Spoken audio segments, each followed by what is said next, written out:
Bila kata merangkai dusta, bila langkah membekas selara, bila hati penuh prasangka, dan bila ada langkah yang menoreh luka. Sebagai manusia yang tak luput dari kesalahan dan dosa, di hari yang fitri ini, marilah kita membuka hati untuk saling memaafkan. Ibu dan Bapak yang dirahmati Allah, seraya membuka hati dan menyiapkan sebongkah maaf, marilah kita mendengarkan tausiah hikmah halal bihalal yang akan disampaikan oleh Bapak Kiai Haji Ahmad Hashim Musyadi. Dan mohon di akhir ceramah nanti berkenan untuk sekaligus memimpin doa. Yang terhormat Bapak Kiai Haji Ahmad Hashim Musyadi, kami silakan.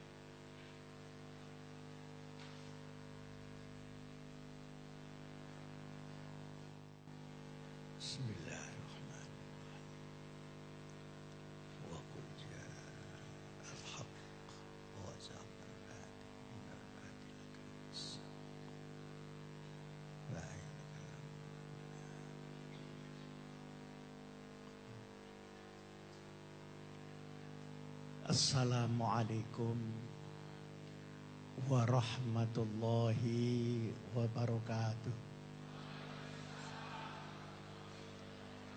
Bismillahirrahmanirrahim. Alhamdulillahilladzi allafa baina qulubina fa asbahna bi ni'matihi ikhwana.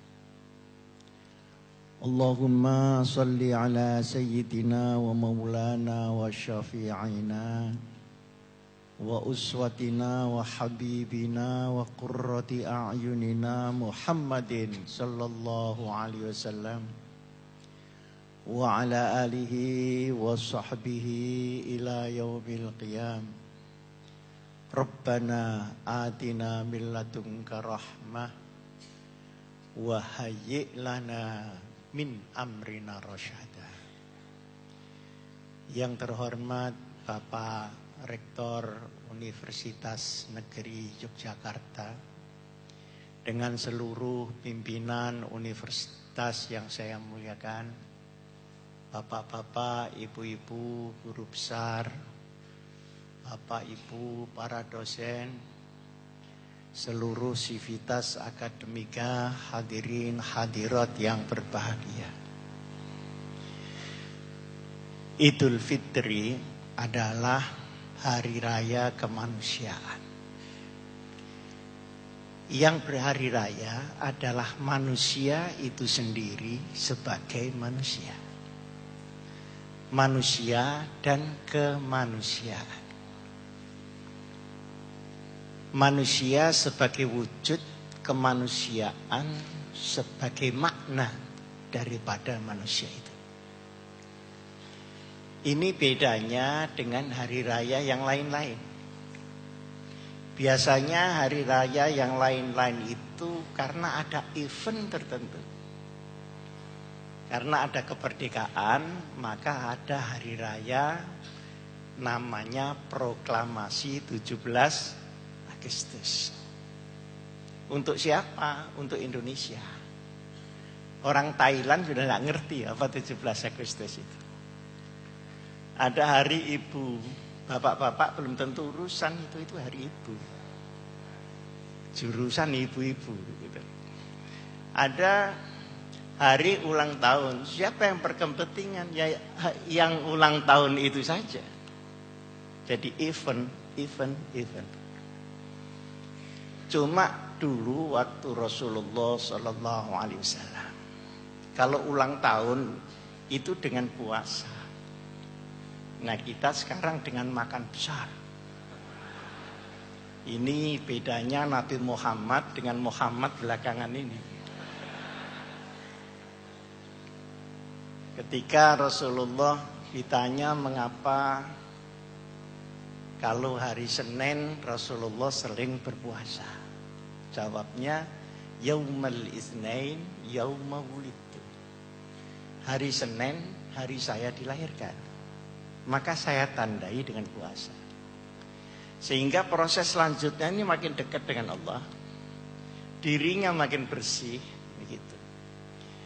Dan hari raya Idul Fitri ini sebagai hari raya kemanusiaan tidak mungkin tanpa puasa. Barang siapa berhari raya tanpa puasa, itu seperti orang yang mengharapkan bayang-bayang tanpa ada bendanya. Kenapa? Karena kita berhari raya kalau ada perbaikan di dalam diri kita, maka proses sebelumnya harus puasa. Dan puasa ini bukan hanya ibadah Muhammad, tapi ibadah keislaman dan ibadah keagamaan secara utuh. Kutiba alaikumusiyam kama kutiba alal ladzina min qablikum.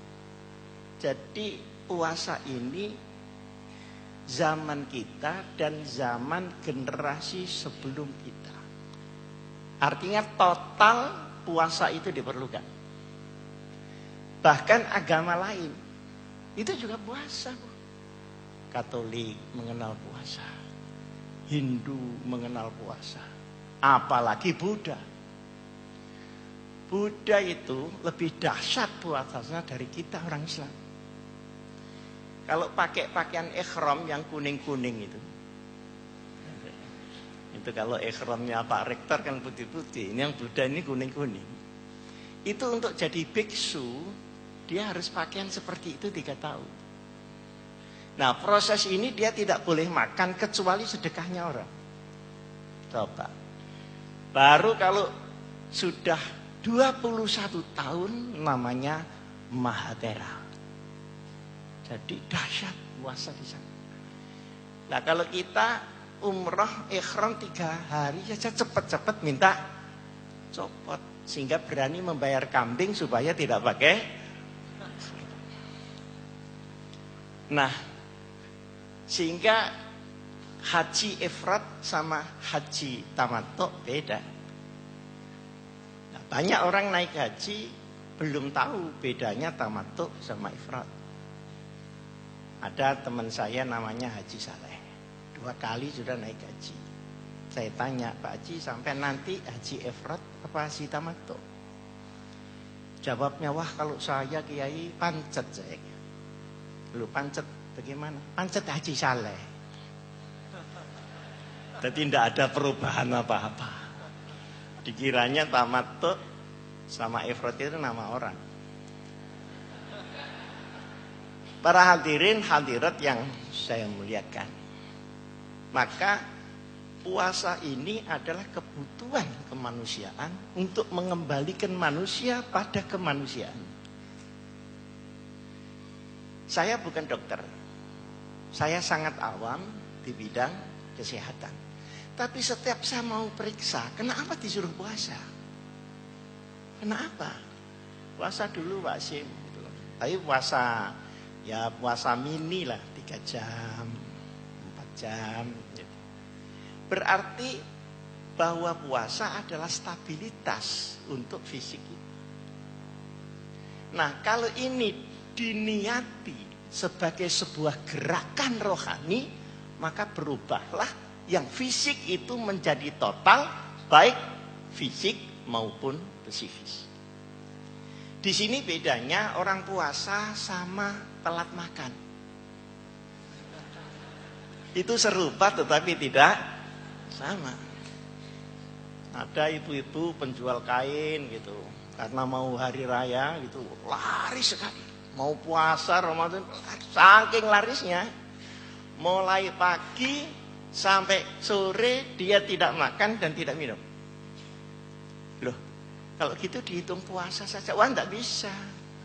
Itu telat makan dan telat minum, atau lupa makan dan lupa minum. Itu akibatnya ya lapar saja. Tapi ketika dia diniati, maka berubahlah gerakan fisik ini menjadi gerakan rohani.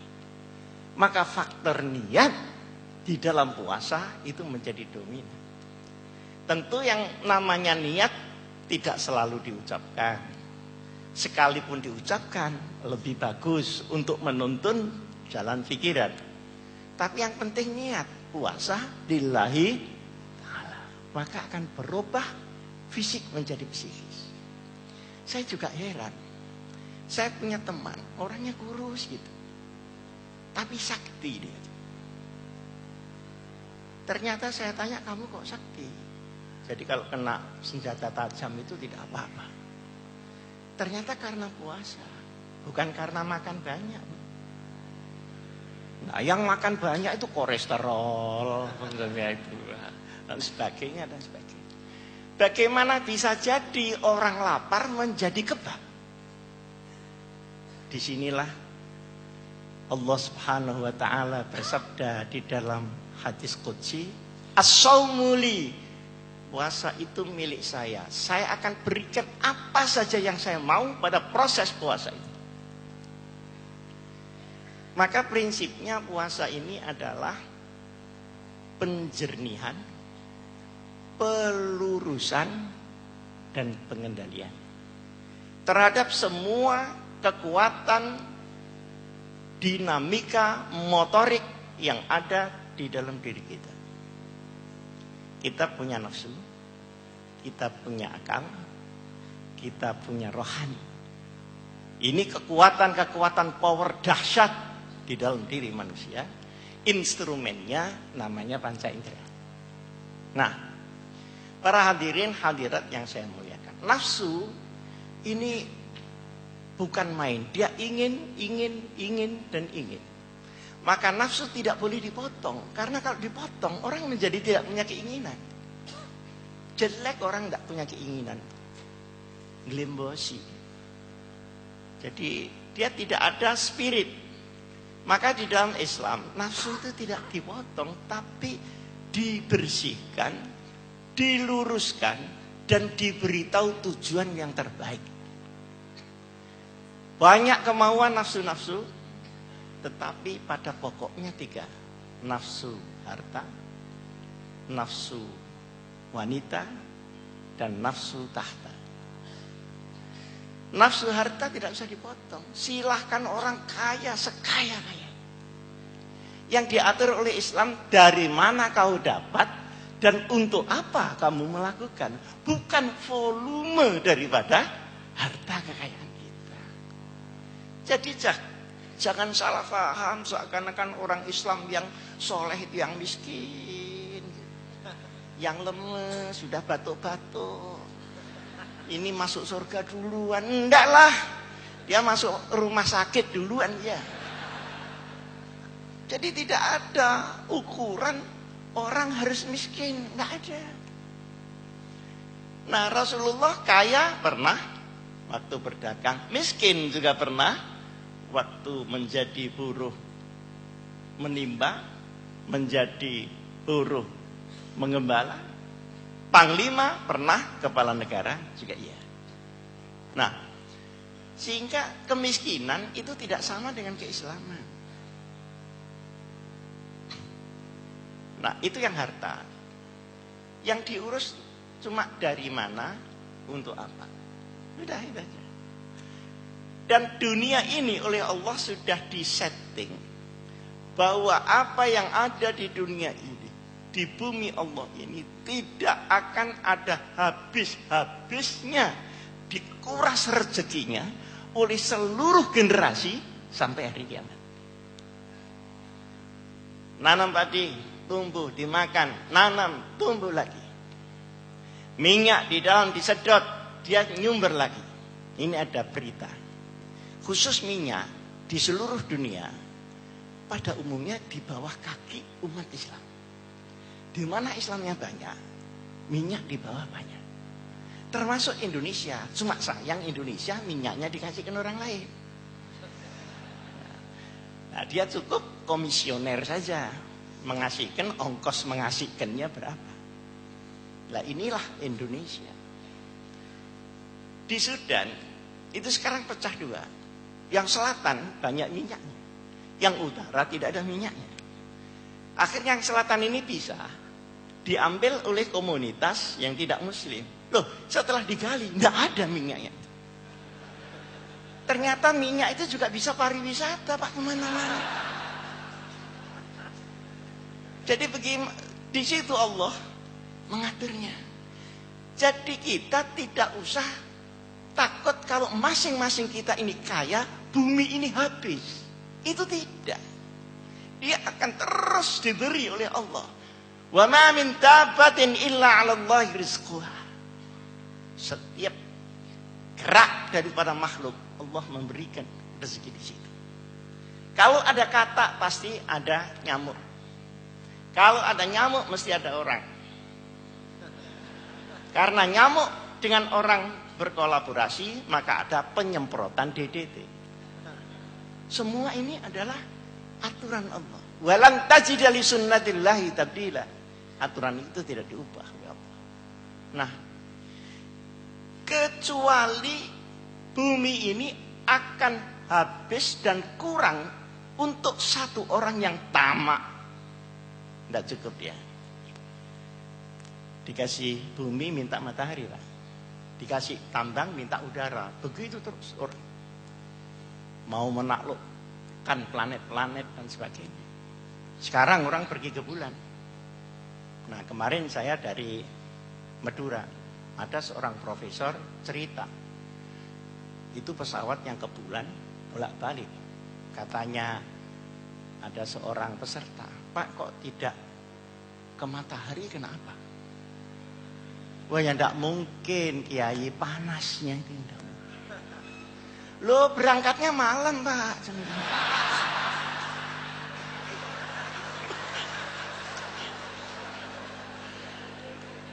Dulu Rasulullah Shallallahu Alaihi Wasallam berangkatnya malam, asal pulangnya jangan kesubuhan. Ini pertanyaannya saja sudah salah, Pak. Sehingga profesornya tidak bisa menjawab. Ya itu belum kita pikirkan. Para hadirin hadirat yang saya muliakan. Jadi kekayaan silahkan. Cuma diatur itu. Nafsu jangan dipotong. Zuyyina linnasi hubbus syahwati ilan nisa.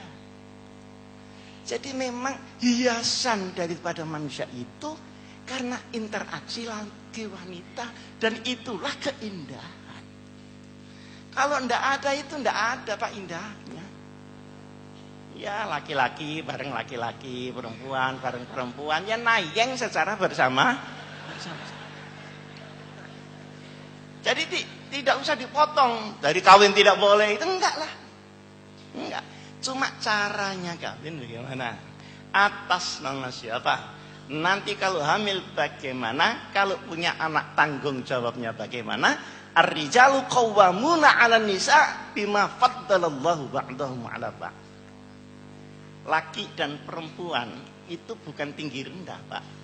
Tapi sama-sama diberi kelebihan dan penonjolan. Laki-laki dengan kelebihannya gagah, kuat. Perempuan dengan penonjolannya lembut, ya, indah. Di mana letak kekuatan perempuan? Ya di lembutnya itu, Pak. Kalau wanita seperti tukang becak itu kan gawat, Pak. Mbak gawat, ahli tinju apa itu. Kelenger, Pak, ya laki-lakinya itu. Jadi kekuatan itu bisa di kegagahan. Laki-laki lebih cepat mengambil keputusan, perempuan lebih teliti mengatur keputusan. Jadi masing-masing dengan penonjolannya sendiri-sendiri, hanya tempat tonjolannya yang tidak. Para saya ini kok diketawakan saja, ada apa ya? Loh, iki tenan rek, ngawur ae. Nah, tapi tibalah satu keputusan Allah yang tanggung jawab adalah laki-laki. Nah, di dalam Quran disebutkan, ini penting, Bu, dalam hubungan seksual, hubungan keluarga, dan hubungan laki perempuan di dalam pergaulan. Posisi laki-laki itu qawwamuna 'alan nisa. Qawwamuna itu kalau bahasa Indonesia qaimuna itu tegak, kalau qawwamuna itu menegakkan. Jadi laki-laki itu bertanggung jawab untuk menegakkan hak-hak wanita. Jadi laki-laki itu bukan penguasa, Bu. Tapi karena laki-laki itu suka nakal, Bu. Kenapa saya bilang begitu? Karena saya laki-laki itu. Maka digeserlah penanggung jawab itu menjadi penguasa. Qawwamuna 'alan nisa menjadi malikun nisa. Akhirnya yang dituntut hanya ketaatan. Padahal tanggung jawab harus lebih dulu sebelum ketaatan. Dan ketaatan itu berjalan seiring dengan tingkat tanggung jawab. Ketika tanggung jawab penuh, perempuan harus taat penuh. Kalau nurun, ini perempuan beritanya, loh biasanya datang jam 2, kok ini maghrib baru datang. Jawabannya pasti konvensional, macet. Nah, meskipun tidak macet ya bilang macet aja. Tapi kalau ini turun terus, nah dia bisa protes. Kalau drop, dia bisa mengambil kembali haknya sebagai perempuan yang terikat dengan laki-laki. Jadi tidak ada di dalam Islam itu merendahkan wanita. Ma akraman nisaa illa karim wa ma ahanahunna illa laib. Laki-laki yang memuliakan perempuan artinya dia laki-laki yang mulia. Ketika dia merendahkan perempuan, maka sesungguhnya dia adalah laki-laki yang rendah. Begitu, Pak. Jadi yang diatur seks itu caranya. Lah nak seks tidak boleh, Pak. Nyanyian-nyanyian begini tidak laku. Nyanyian itu kan biasanya emosional. Kalau nyanyian rasional tambah jelek, Pak Rektor. Kalau nyanyian kirimlah salamku di angin yang berlalu. Nah, kan enak. Kirimlah salamku melalui SMS BlackBerry. Kan lagu itu jelek jadi. Kenapa? Karena dia tidak menggait emosi-emosi paling indah. Nah, saya, tapi rahasia ini jangan ngomong-ngomong orang. Saya kan suka keliling-keliling kemana-mana. Satu ketika saya keliling ke Vatikan. Nah, di sana saya punya teman akrab sekali namanya Michael Fitzgerald, seorang monsinyur. Monsinyur itu sudah di atasnya pastor, di bawah kardinal dan di bawah paus. Paus orang bukan paus ikan. Paus orang. Nah, beliau kan tidak kawin sesuai dengan ajarannya. Saya menghormati, memang ajarannya sendiri. Tapi saya disindir, Bu. Hasim, katanya kiai di Indonesia itu banyak yang istrinya banyak ya. Waduh, ini rahasia dapur dibuka. Kata beliau tuh senyum-senyum. Lalu nyapanya itu tanyanya. Nah, saya tidak boleh marah-marah. Wah, ini memang prinsip dan mindset masing-masing. Ya mungkin monsinyur, mereka ini menampung calon istrinya pastor yang tidak jadi.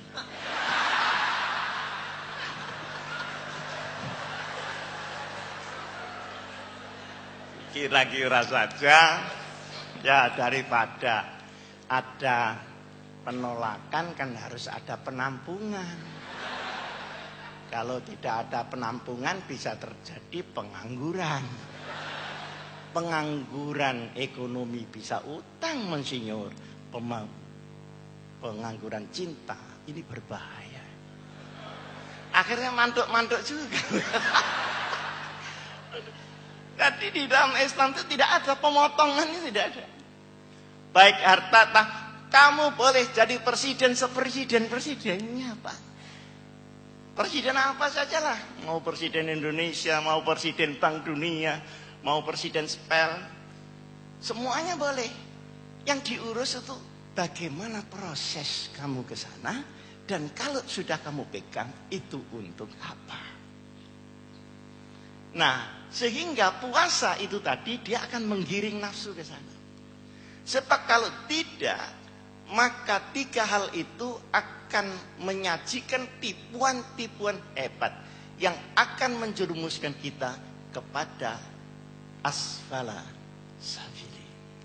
Karena harta orang jadi merampok.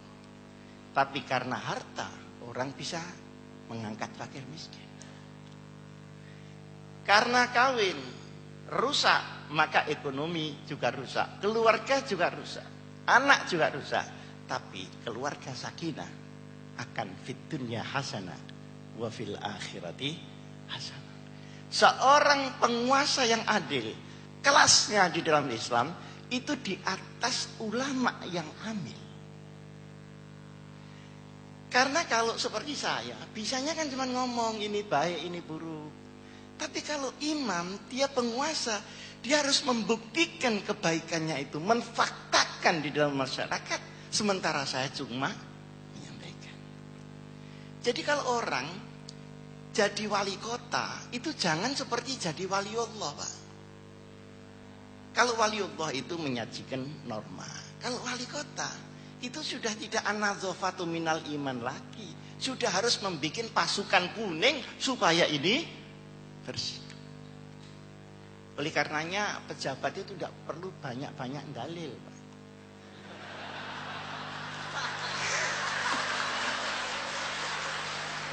Tapi yang harus adalah menfaktakan dalil itu menjadi kenyataan. Saya tidak tahu yang tepuk tangan itu sudah menfaktakan apa cuma empati saja. Nah, para hadirin hadirat yang saya muliakan, itu kelasnya itu di atas ulama. Tapi yang berat itu adilnya. Adilnya itu yang berat. Para hadirin hadirat, nah adil itu baru didapat kalau ada sidik, amanat, tabligh dan fatwa. Sidik, jujur. Amanat itu representasi, Pak, amanat. Dia diletakkan di situ, disuruh apa oleh rakyat. Nah, disuruh apa itu laksanakan, kembalikan ke rakyat, itu namanya al-amanat. Kalau tabligh itu sosialisasi. Kalau sosialisasi jalan, Bu, di Indonesia. Itu kalau pilkada itu pilihlah saya yang paling jujur, nah, amanat, merakyat, sederhana. Kata siapa? Ya kata gambar itu saja. Bukan. Lah ini bedanya Indonesia dengan Lebanon Selatan, Bu. Di Lebanon Selatan itu ada daerah perbatasan yang dikuasai oleh Hizbullah. Hizbullah itu panglimanya namanya Hasan Nasrullah. Sekali saya ketemu beliau, saya membayangkan beliau itu orangnya garang. Wah, ternyata orangnya sangat rendah hati. Di Lebanon Selatan itu yang berbatasan dengan Israel, setiap pohon itu ada gambarnya orang. Setiap. Seperti pilkada di sini. Semua. Kadang-kadang lebih banyak gambarnya daripada jumlah pohonnya. Semua. Tetapi di situ ditulisi bahwa yang digambar di situ adalah para syuhada yang mati karena melawan Israel. Jadi syahid Muhammad siapa? Syahidah Siti siapa? Nah, ini bedanya dengan pilkada di sini. Para hadirin hadirat yang saya muliakan. Jadi tahta ini boleh. Harta, tahta, dan wanita. Tapi kalau tidak dicerdikan, kalau tidak dikendalikan, maka dia menjadi sumber malapetaka. Di sisi nafsu ini ada rasio kita, ada akal kita, yang mempunyai kekuatan luar biasa lagi. Kita tidak pernah membayangkan. Saya waktu mondok 50 tahun yang lalu, saya tidak pernah membayangkan sekarang ada HP, ada televisi, ada iPad. Sekarang katanya yang Apple 5 itu kalau dibeginikan, bukan hanya suaranya yang kedengaran, tapi gambar diagram orangnya hadir juga. Kan medeni itu. Hadir juga. Karena teknologi. Kita kan tidak bisa membayangkan. Dulu kalau saya sakit, Bu, di pondok, ya kirim surat kartu pos, saya sakit, minta tambahan sangu. Nah, sudah dikirim sana 1 minggu nyampe, ketika nyampe saya sudah sembuh. Saya tidak bisa membayangkan bahwa sekarang ada TV, padahal baru 50 tahun sama-sama di dunianya. Apalagi bayangan kita di akhirat yang sama sekali beda. Mala ainun ra'at wala uzunun sami'at wala khatara ala qalbi bashar. Terdetik pun tidak yang namanya surga seperti apa. Hanya bayang-bayang saja. Arduhas samawati wal ard. Bahwa bentangan surga itu sama dengan semesta yang sekarang. Para hadirin hadirat yang saya muliakan. Nah, otak kita inilah yang membuat kita punya ilmu dan sebagainya. Perintah agama, Iqra bismi rabbikal ladzi khalaq. Baca Muhammad dengan akalmu. Kata Muhammad, ma ana biqar. Saya tidak bisa membaca. Diulang lagi. Baca. Saya tidak bisa baca. Baca baru membaca. Iqra bismi rabbikal ladzi khalaq. Di dalam ilmu bahasa Arab mungkin di sini diajarkan. Kalau ada perintah tetapi penderitanya tidak disebut. Jadi bacalah, tapi baca apa kan tidak disebut. Berarti baca apa saja. Nah, apa saja bikinan Allah itu sangat banyak. Tapi kalau dikelompokkan ada 3. 1, ajaran Allah. 2, barang-barang ciptaan Allah. Dengan seluruh mekanisme yang utuh di dalam sistem global dan sistem metropolis. Yang ketiga adalah kejadian. Baca itu. Karena semua itu berisi ilmu. Ini air kalau sudah dibaca betul, berapa ilmu yang akan lahir. Tapi karena saya tidak bisa membaca, ya kalau saya haus saya cari air, sudah. Orang-orang yang membaca, ini kenapa orang non-muslim? Padahal perintah itu pertama kali adalah orang muslim. Yang suka meneliti, survei, apa itu kan orang barat. Sampai serangga diteliti, sampai dia ke Afrika lihat gajah itu diadakan penelitian. Sampai lebah, sampai lahir teknologi seperti sekarang. Itu kan semua harus penelitian. Tapi karena dia tidak Iqra, tidak bismi rabbika, maka hasil penelitian itu tidak menghantarkan dia kepada kekuasaan Allah Subhanahu wa taala. Tapi orang Islam bismi rabbika terus tapi tidak Iqra. Akhirnya bagaimana? Ya akhirnya dunia milik orang lain. Kenapa?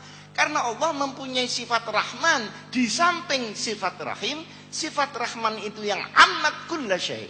Kalau Rahim itu diperuntukkan oleh orang yang beriman kepada Allah.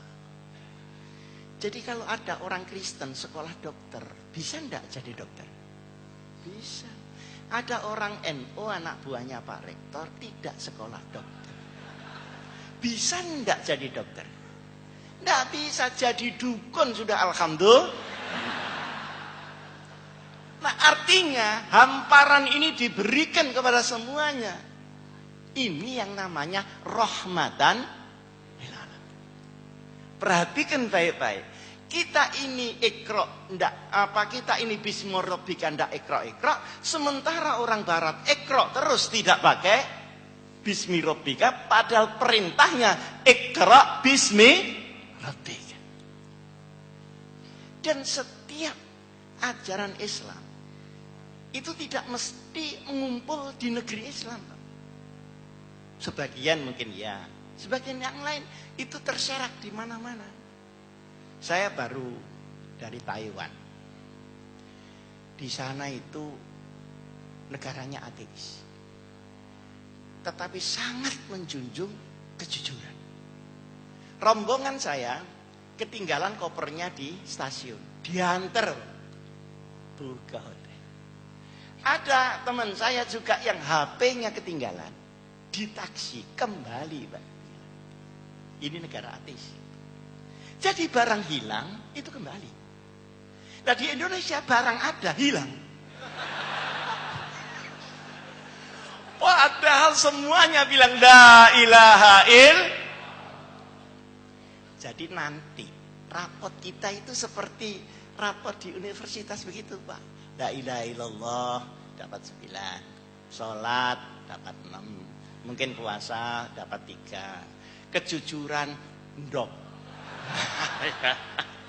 Dan sebagainya. Jadi itu rinci begitu.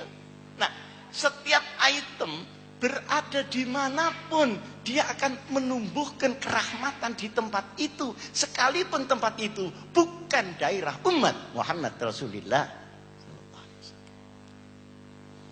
Kita kalau ke Eropa itu tepat waktu. Mungkin bapak-bapak ini sudah pernah keliling dunia. Alhamdulillah saya keliling dunia sudah kemput Bu, seluruh negara sudah saya kunjungi kecuali yang belum. Kecuali kan boleh bilang begitu. Kalau di Eropa ketemu nanti di kantor jam 7. Jam 7 kurang 5 menit pintu belum terbuka. Jam 7 pagi pas baru dibuka. Tepat waktu itu kan Islam. Berada di negeri yang tidak Islam. Nah kita tepat waktu itu hanya satu, berbuka puasa. Kalau ini lihat ketawanya seperti pengalaman ini. Kok bisa kalau rapat tidak tepat kan? Malah kalau janji kepada orang daerah sebelah Afrika sana, ruwet tuh. Kalau sudah dia bilang insya Allah, itu banyak tidaknya. Kalau bilang bukro besok, itu berarti tidak. Tuh, kok bisa begitu? Maka al-hikmatu dhalatul mu'min iltaqataha ayyama wajada. Jadi nilai Islam per item itu kadang penuh ada di negeri Islam, kadang di sini cuma separuh, yang sana kececer-kececer. Mungkin di sana kejujuran ada, la ilaha illallah tidak ada. Di sana kejujuran ada, orang semua makan babi. Tapi pada titik kejujuran akan mendapatkan rahmat, pada titik maksiat dia akan mendapatkan kerusakan di dalam umat itu. Di sini letak keadilan Allah. Nah ini Pak, yang paling sulit di antara umat Islam adalah menfaktakan ajaran yang dia dengar sendiri dan dia fahami sendiri. Di Pakistan itu ada satu tempat dipakai bergantian antara Syiah dan Sunni untuk khol. Setiap Sunni di situ dibom oleh yang Syiah, Syiah di situ dibom oleh orang Sunni. Terus bom ini ajaran siapa? Nah, kadang-kadang kita salah paham. Yang dimaksud udkhulu fis-silmi kafah ini banyak disederhanakan. Seakan-akan yang namanya kafah itu kalau negerinya disetempel Islam. Enggak. Kafah itu ketika orang Islam menjalankan ajaran Islam secara kafah. Contoh. Di Indonesia ini ada undang-undang zakat. Iya apa enggak? Zakat. Kan itu sangat Islami. Tapi apakah dengan begitu orang lalu kaya-kaya semua? Enggak, Bu. Tergantung proses ekonomi. Begitu ada undang-undang zakat diumumkan, diundangkan, saya mengumpulkan orang untuk seminar zakat di Jakarta. Ternyata yang datang itu mustahik semua. Tidak ada muzakinya. Jadi yang datang itu semua penerima zakat. Tidak ada pemberi. Akhirnya tukar-menukar proposal sama melaratnya. Saya bercanda ini untuk apa? Untuk supaya kita bisa jelas melihatnya. Betapa Islam itu rahmatan lil alamin. Dan betapa Islam akan menjadi ummah yang paling unggul ketika dia dilakukan. Bukan dislogan. Sehingga Sekarang kita pergi ke Korea. Diantar oleh pejabat staf-staf Deplu ke sana kemari. Itu dikasih tip. Itu enggak mau betul. Jangan Pak, saya sudah digaji oleh negara. Salah saya menerima. Saya paksa Bu. Ya, saya cuma kopiah sama sarung aja saya kasihkan itu. Enggak mau betul. Kalau Bapak memaksa saya, berarti Bapak mencelakakan saya. Sampai saya malu Pak. Loh itu kok di Korea Pak? Jadi Surabaya kok enggak begitu.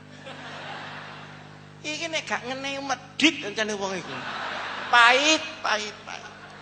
Iki boyo gak doyan iki.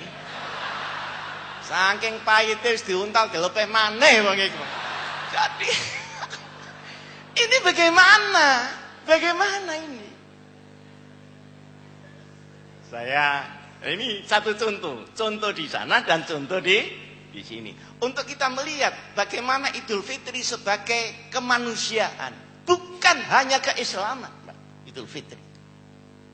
Nah, saya di Jakarta, di belakang kantor saya itu ada Jalan Surabaya, jual lampu-lampu antik itu yang tarik-tarik itu.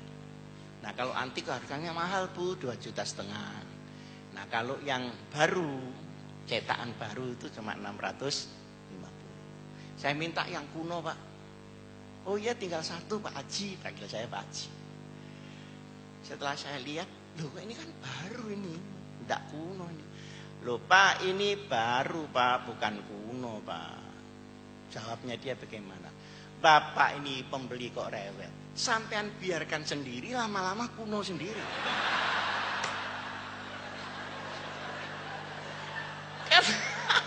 Ini bagaimana negeri kita ini bagaimana dengan ajaran yang selalu digembar-gemborkan itu bagaimana? Saya akan mangkel Pak. Ya. Setelah mangkel saya bayar 650. Loh kurang Pak Haji. Loh ya kurangnya nanti kalau sudah kuno. Tahu rasa. Setelah saya jawab begitu, dia kaget. Loh, ini orang kok bisa berdebat? Kira-kira begitu. Dia kan merasa sudah diplomat paling ulung kan itu. Saya ditanya, Pak Haji dari mana? Oh, saya dari Jawa Timur. Loh, Jawa Timur mana? Malang. Loh, saya punya rumah di Malang. Di Malang di mana? Ya di kota itu ada pesantren Al-Hikam. Itu pesantren saya. Oh kalau begitu Bapak ini Pak Hasyim Muzadi ya. Kok enggak bilang dari tadi Pak Kiai? Aduh saya mohon maaf jangan sampai saya kualat Pak Haji. Jadi dia itu takut kepada siapa Pak? Dia itu takut kepada siapa? Ya sudah potong 50-600 saja Kiai. Bilanglah kalau Kiai. Gimana tuh Pak? Bagaimana? Kita termasuk bangsa yang memubazirkan alam kita dalam natural resources. Padahal itu larangan berat syariat Nabi besar Muhammad sallallahu alaihi wasallam. Setiap kamu diberi tempat, di situ sudah dikasih rezeki. Jangan ditukar-tukar, itu untuk kamu. Kalau lebih kasih orang. Nah kita enggak, kasih orang. Nah kita menjadi orang asing di negeri sendiri. Sementara orang asing menjadi menikmati seperti negaranya sendiri. Sing liar. Ini penambangan liar. Penambangan emas liar. Itu mesti wong Jawa. Sing liar ini. Sementara yang tidak liar ya yang kontrak itu. Padahal negara juga tidak dapat apa-apa. Kecuali komisioner aja.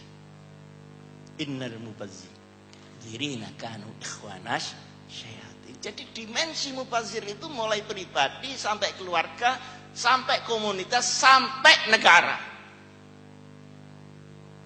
Nah,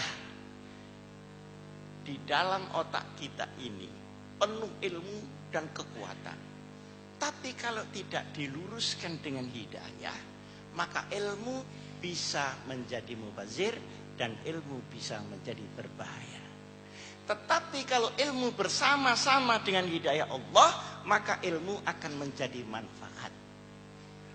Man izdada ilman walam yazdad huda, lam yazdad minallahi illa bu'da. Semakin tinggi ilmu seorang, tetapi dia tidak dibersamai hidayah Maha Kuasa, dia akan menyelewengkan ilmu pengetahuan.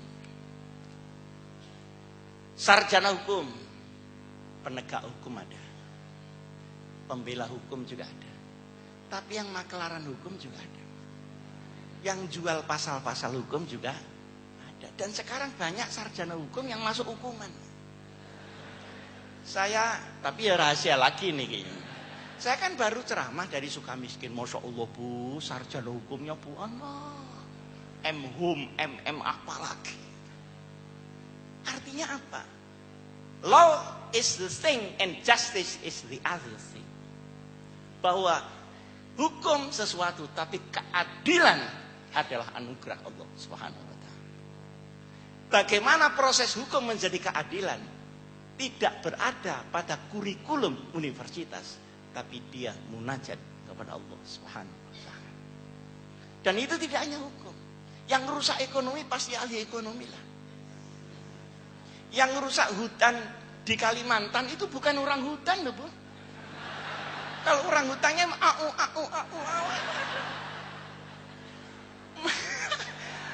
Mesti ahli kehutanan yang di Jakarta sana, yang ngaco itu. Orang-orang yang merusak akhlak, yang merusak karakter bangsa, sehingga bangsa ini drop kebudayaannya. Wala tabarrujna tabarrujal jahiliyatil ula. Jangan kamu berbudaya seperti kembali ke budaya sebelum Islam. Tapi apa kita? Sehingga dengan demikian, di dalam masalah yang menyangkut otak, akal, itu fungsi puasa tidak membuat orang pandai, tetapi membuat orang pandai menjadi lurus dengan kepandaian. Saya termasuk berpengalaman di sini. Saya dulu juga mengajar di Malang, di IKIP. Dulu namanya FKU, Fakultas Keguruan dan FKIP. Nah, waktu saya masih mondok terus ganti IKIP. Saya mengajar agama di sana. Tapi anak-anak ini ya diajar agama kok cuma dibuat ujian dok. Sembahyang ya enggak, nakal tetap. Guru dibantai, ini gimana? Pusing saya. Akhirnya membuat pesantren. Pikiran saya, agama itu sebagai norma, dia harus dikondisikan. Sehingga norma itu nanti dia turun menjadi kontemplasi, penghayatan, kemudian peresapan. Ketika dia menjadi milik orang itu, barulah dia menjadi agamawan. Wah, anak jenau nakal-nakal. Jadi pesantren anak-anak mahasiswa umum yang nakal-nakal itu saya tampung. Jadi saya itu ahli ngurusi anak nakal. Diomongi, ngomongi. Diajak diskusi, bantah. Gitu terus. Kalau disuruh ini, ini hak Pak, hak asasi manusia. Tambah repot saya ini. Padahal HAM ini HAM betulan apa hamburger, itu kan tidak jelas. Nah, akhirnya ketemu resepnya. Habis sebelum subuh, saya suruh sholat wirid dengan saya 1 jam. Sudah nggak usah pakai macam-macam kuliah, itu saja dengan saya. Terus 3 bulan mulai berubah. Asalnya itu celana itu nggak sobek disobeki sendiri. Ngapret gak nek dicoplok nek gak dilengani dhisik. Masya Allah, ininya dicelontengi gitu. Akhirnya kok mau pakai sarung. Loh, kamu sekarang kok sarungan? Iya Kiai, ternyata sarungan itu selain praktis juga ISIS. Ditambah satu lagi, yang di dalam juga bisa demokratis. Meluncur tanpa hambatan, dikerek jadi bendera, kalau dipancal jadi kemul. Oh, kamu baru tahu khasiatnya sarung. Jadi penumbuhan karakter yang sekarang menjadi problem kita itu harus dari internalisasi untuk menyongsong norma yang dimasukkan, tapi jangan lupa sistem sosial dia akan juga membantu di sini ataukah dia merusak di sini. Para hadirin hadirat yang saya muliakan, di dalam hati yang ketiga itu ada namanya nurani. Selain nafsu, rasio, nurani. Nurani ini tidak bisa bohong. Sejahat-jahat pembunuh, dia sudah tahu bahwa membunuh itu jelek. Dan sejahat-jahat pencuri, dia tidak ingin kalau anaknya menjadi pencuri.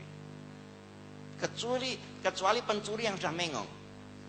Kalau pencuri normal saja, dia tidak akan ingin anaknya menjadi pencuri. Kenapa? Siapa yang bilang? Nuraninya. Nurani adalah black box yang tidak bisa, misalnya kapal terbang, dia ditipu. Tetapi kalau makanan banyak haram, tingkah laku banyak haram, maka nurani ini bisa diselimuti kabut sehingga sinyal-sinyal tidak bisa keluar masuk di dalam nurani itu. Disinilah ada sadisme. Ini diproses 30 hari di dalam puasa. Kemudian harus difaktakan apakah proses latihan selama bulan puasa ini menghadirkan kesalehan sosial apa tidak. Nah, ini jaminannya adalah Idul Fitri. Karena itu yang paling sulit. Yang paling sulit dan problema umat Islam di seluruh dunia adalah menfaktakan iman menjadi ketakwaan, bunyi ajaran menjadi tingkah laku. Ini yang paling berat. Wong kadang-kadang sudah jamaah saja masih nakal. Jamaahnya rajin, tukar sandal juga rajin. Loh, sandalnya ibu kok baru? Nggih, niki barokai jamaah. Dan itu enak gitu, ngomongnya itu seperti tidak salah apa-apa. Nah, di Surabaya, mobil saya jalan, waktu kena lampu merah hilang. Ini mesti anak-anak sendiri yang ambil capnya mobil itu. Cari ketemu. Tahu kalau itu milik saya, takut. Wah, saya kembalikan, saya tidak tahu betul. Loh, kamu itu kan orang Islam, kok mencuri? Islam itu agama saya, ya. Lah, mencuri itu pekerjaan saya. Bagaimana bisa begitu? Jadi sekat ini yang harus dijebol melalui puasa itu. Nah, puasa 30 hari itu standar. Kurang dari itu sudah salah, sudah dosa. Kalau ingin ada pengembangan, silahkan puasa sunat dan sebagainya dan sebagainya. Nah, begitu Idul Fitri, segera difaktakan zakat fitrah, zakat mal. Nah, sebagai sosialisasi dari norma itu menjadi fakta pengabdian masyarakat. Karena problem selalu ada di sini. Bahkan sekarang ini banyak orang yang mencuri uang negara, kemudian sebagian dipakai umroh supaya menjadi halalan thayyiban. Saya bukan kerasani Pak Rektor, bukan. Tapi banyak itu. Udah, nanti kita kumpul. Nanti gampang, Tuhan dikasih umrah sudah cukup. Gimana begitu itu? Jadi negeri kita ini Islam dalam jumlah, tapi belum Islam dalam fakta. Dan ketika kita salah menafsirkan bahwa itu karena tidak distempel Islam, kita salah juga. Karena stempel itu bisa iya, bisa tidak. Kalau memang seluruh rakyat sepakat, iya. Kalau tidak sepakat, jangan dipaksakan. Yang penting orang Islam, dia bebas melaksanakan keislamannya. Tinggal dia bagaimana caranya bertakwa kepada Allah Subhanahu wa ta'ala. Problem Indonesia ini sebenarnya menurut saya paling pokok adalah problem ekonomi, baru problem politik, baru problem hukum, nah nanti baru yang lain-lain. Saya tuh kalau lihat ngaji di Malaysia, orang itu seger-seger gitu. Pakaiannya bagus-bagus. Tapi kalau saya ngaji di Trenggalek, itu orangnya kok lemes-lemes, melas gitu loh. Jadi tidak ada gairah. Nah, berarti ekonominya lemah. Karena lemah, di bawah gampang dibeli, yang di atas itu ada takasur, ada hedonisme, maka yang atas dia serakah, yang bawah dia melarat. Maka yang terjadi adalah gap, padahal itu dilarang keras oleh agama. Ma'afa Allahu ala rasulihi min ahlil qura falillahi wa rasulihi walidhil qurba wal yatama wal masakin kaila yakuna dulatan bainal aghniya'i minkum. Ini zakat, ini sedekah waktu ini. Ini adalah event. Tapi sistem itu sendiri harus menjamin kemerataan ekonomi. Ini kata Quran. Jadi ekonomi negara yang diambil dari bumi, yang diambil dari rakyat, bagi rata, tidak usah sama, rata saja. Untuk perjuangan menuju Allah, untuk menuju Rasulullah, untuk fakir, miskin, anak yatim, anak gelandangan, anak tidak terurus. Supaya apa? Kaila yakuna dulatan bainal aghniya'i minkum. Supaya harta negeri itu jangan berputar-putar pada orang kaya-kaya saja. Jadi ekonomi kartel dilawan habis oleh agama. Tapi karena kita miskin, ya biar kartel-kartel, kalau kita disedekahi ya sudah. Dia ahlul khair begitu aja. Tapi sebenarnya sistem itu harus ditata. Silahkan pakai nama apa, ekonomi nasional itu, nama itu tidak penting. Yang penting pemerataan, tidak persamaan loh.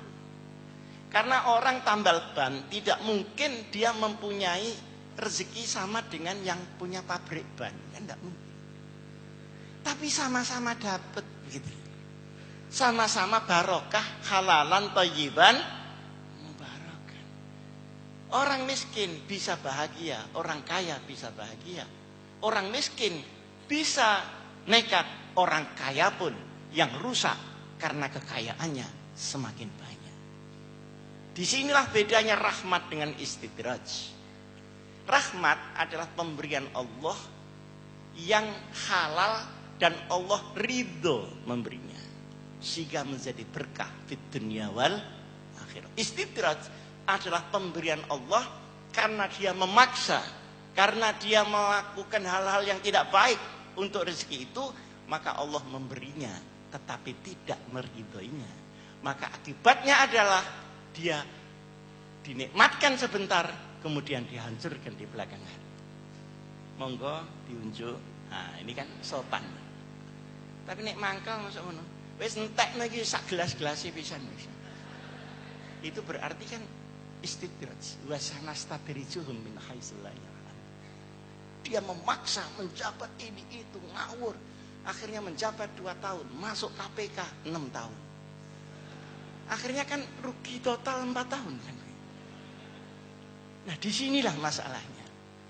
Oleh karenanya, kalau ekonomi itu beres, hukum juga ikut beres. Karena hukum rusak, karena selalu berjalan di atas ekonomi. Sekarang politik. Politik itu mulia, di tangan orang yang mulia. Kalau orangnya sidik, amanat, tablek, dan patona. Lalu sekarang sidik sama amanat, ini kok sudah lama pergi, tidak kembali-kembali. Ini pergi kemana ini, jujur sama amanat. Kalau tablek itu masih ada. Fatona sudah ketangkep KPK. Lah ini tambah repot. Dengan demikian, maka politik bukan rusak karena politiknya, tapi politik rusak karena pemegang politik.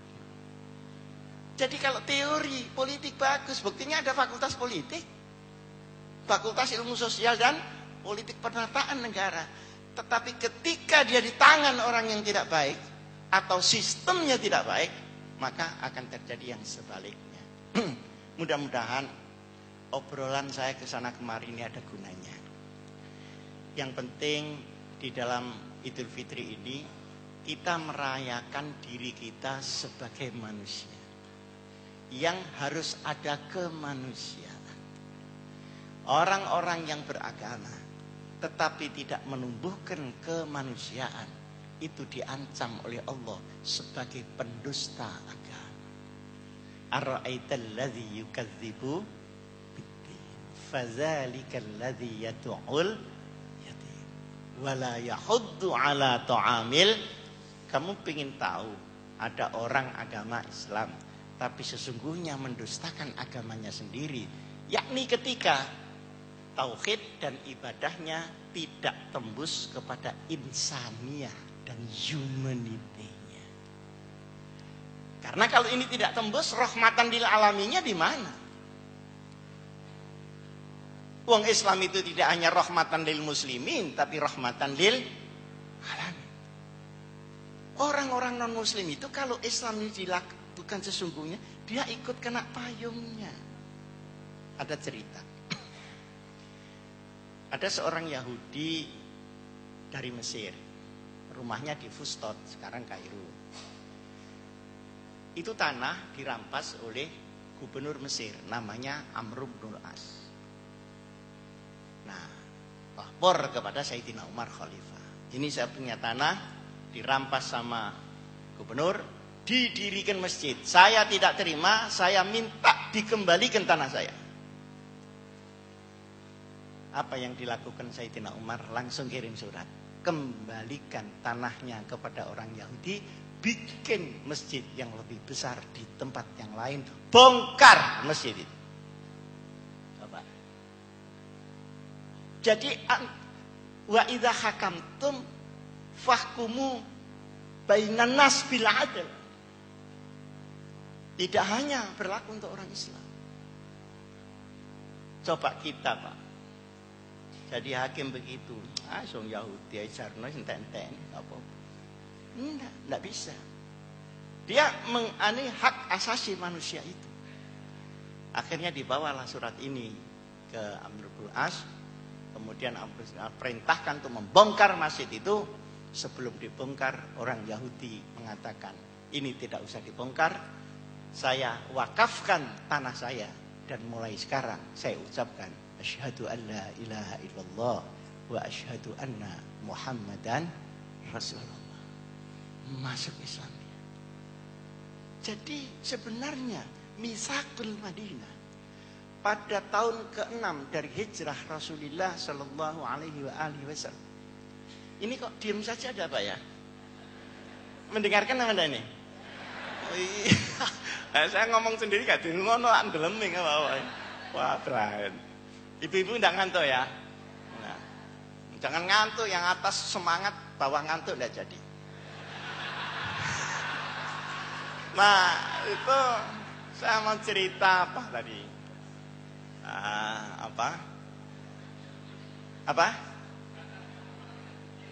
Tanah untuk orang Yahudi. Itu keadilan Islam. Rasulullah tahun ke-6 hijrah membuat sebuah piagam atau sebuah misak. Kalau banyak orang barat menulis sebagai the rule of chiefdom, artinya chiefdom, bukan kingdom tapi chiefdom. Mitsaqul Madinah ini berisi 47 pasal. Saya tidak hafal pasal-pasalnya karena ini bukan untuk dihafalkan. Tapi pokok-pokoknya saya tahu. Pertama, ukhuwah bainal muslimin. Sesama orang Islam itu yang toleran saja. Kalau selisih-selisih sedikit, ya sudahlah, biar masing-masing ngambil posisinya sendiri-sendiri. Kecuali kalau dia menyeleweng dari ajaran, baru farudduhu ilallah wa rasul. Jadi kalau NU Muhammadiyah selisih sedikit-sedikit sudah biar aja. Pakai kunut, tidak kunut. Itu dulu waktu saya kecil ribut, Pak. Sekarang tidak ribut, kenapa? Sebab sudah tidak sembahyang subuh. Yang ngotot kunut ya sembahyang subuh. Yang enggak udah selesai. Itu dulu selisih apa? Rakaat tarawih itu. Itu. Nah, selisih ru'yah hisab ribet, sebenarnya enggak usah ribet karena selisih ini bukan selisih hari rayanya, tapi selisih menentukan harinya. Jadi bukan ibadahnya yang selisih. Begitu. Jadi enak-enak aja lah gitu. Nah, yang kedua, ukhuwah bainal adyan. Lintas agama itu masing-masing tauhid ibadah harus masing-masing, tidak boleh campur baur.